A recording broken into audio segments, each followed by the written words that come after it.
Now let's get to the survivors as we begin quarterfinal action.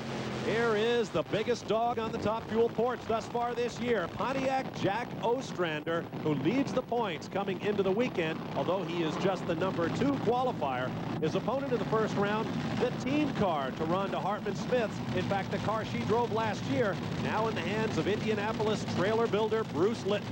Bruce Litton, who had done very well over the past several years in IHRA's top dragster category. In the quick 8, that's a no breakout race, kept winning the thing. In the shootout, got frustrated, went with Virgil Hartman and said, I want to go fast and do it all the time. So here he is.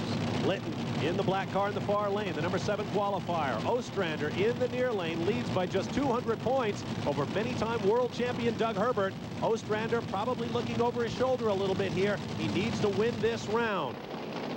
Ostrander did qualify #2 and is first off the line over Litton.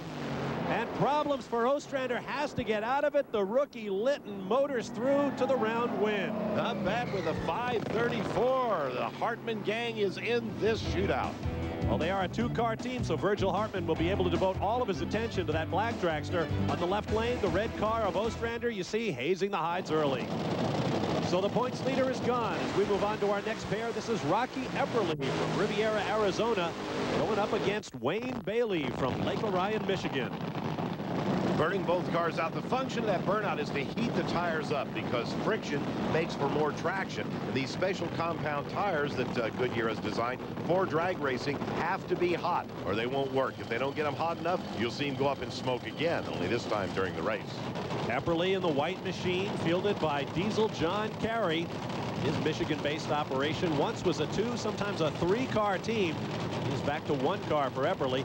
Meanwhile, Bailey was a big surprise in our most recent race for the Top Fuelers at Tulsa, Oklahoma, coming on very strong and challenging world champion Doug Herbert right through the finals.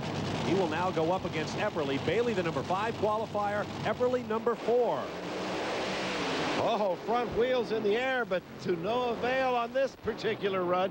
Good race, though. Epperly pulling the front end off a 41 reaction for Bailey, who will move into the semifinal round. So Bailey continues his march. Look at him in the left lane. Meanwhile, over in the right, Epperly nosing over a little bit toward that center line. The shortest distance between start and finish, as straight as you can go. Now coming off the line, heating up the tires. Our next pair will be Jim Bailey from Mantua, Ohio, and the black slingshot of Luigi Novelli from Crete, Illinois. Jim Bailey qualified #3 to make this field. Luigi Novelli with #6 position. So obviously Jim Bailey should be the favorite to take up the victory here. Bailey, the former alcohol funny car runner in the Frank Pfeiffer & Sons dragster in the far lane. He knows that points leader Jack Ostrander is now out of the event. He is #3 in points coming in, and he has a shot to move up if he can keep winning rounds. If these cars look very similar, that's because they were both built and designed by famed chassis builder Murph McKinney, who's been doing Top Fuel chassis for many years.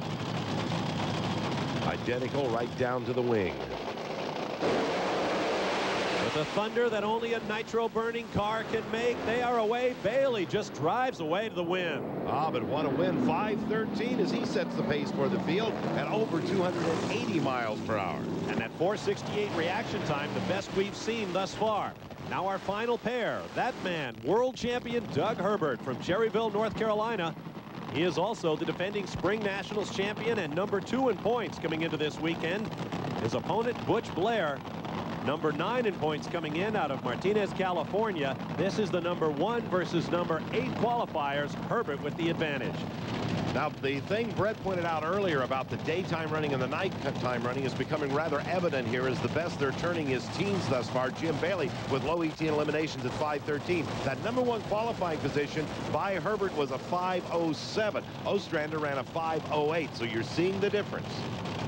We're used to good air here at Bristol. We spoke with Doug Herbert before the weekend began. He said he thought he could post the first sub-5-second Top Fuel run in Thunder Valley history. He got close, but he didn't do it, at least not yet. And now Herbert has problems. What an upset for Butch Blair. A big upset. The #8 qualifier moves into the semifinals. Blair with a 5:34, not even on the pace with his ET, but hey, he got to the finish line first. That's all that counts. Look at this one more time. You can see Herbert was first off the line, Bob, and then something went away on on the snap-on car. Something dripping out the back of that car. Herbert is out of it, so our numbers 1 and 2 in points are gone.